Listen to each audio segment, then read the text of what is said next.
भारत के सबसे ज्यादा जीने वाले इंसान।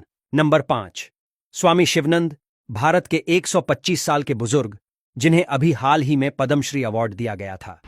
इनका नाम स्वामी शिवानंद है और उनका जन्म 8 अगस्त 1869 को हुआ था, जैसा कि आप उनके आधार कार्ड में देख सकते हैं।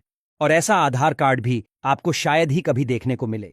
न्यूज में आए तो लोगों ने पता करने की कोशिश की आखिर इनकी जीने का राज क्या है, जो कि अभी 125 साल के हैं और पूरी तरह से हेल्दी है।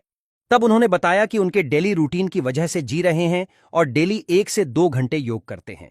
वह खाने में ज्यादा मसाले वगैरह भी नहीं खाते। नंबर 4, तपस्वी जी महाराज।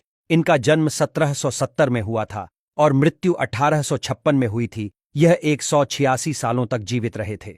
पटियाला के राजकुमार के रूप में जन्मे। जहां इनका जन्म हुआ वो किसी राजशाही महलों से कम नहीं था। इनके लंबे समय तक जीवित रहने का रहस्य है कि उन्होंने दशकों तक कठोर तपस्या की और अपनी जवानी वापस पाने के लिए प्राचीन वैदिक तकनीक का उपयोग करते हुए कायाकल्प उपचार का 3 बार इस्तेमाल किया। ये बहुत कठिन तपस्या होती है।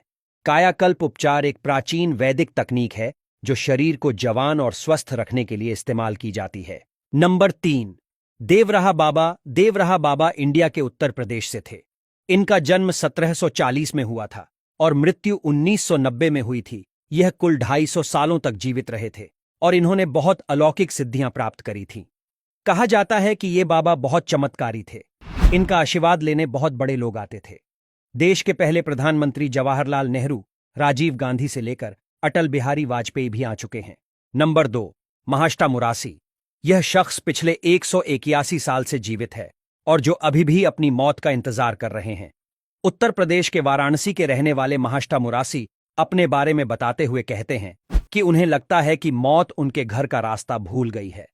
मुरासी अपने बारे में बताते हैं कि उनका जन्म 1835 में बेंगलुरु में हुआ था। 1903 में मुरासी बेंगलुरु से वाराणसी रहने के लिए आ गए। तब से आज तक वह वाराणसी में ही रह रहे हैं। नंबर 1, श्री शिव प्रभाकर। एक ऐसे बाबा के बारे में बताने वाले हैं जो 200 या 300 साल नहीं बल्कि 723 साल तक जीवित रहे।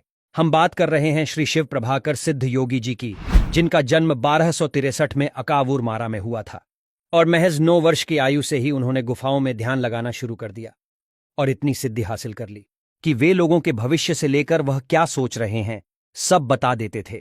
और यहां तक कि कुछ लोगों का कहना है कि जब बाबा ध्यान लगाते थे तो वे हवा में उड़ने लगते थे। अपने 723 साल के जीवन काल में उन्होंने अपने शरीर रूप को 17 बार बदला था। उनके पास इतनी ज्यादा सिद्धियां थीं कि दक्षिण भारत के 18 सिद्ध योगी में गिने जाते थे।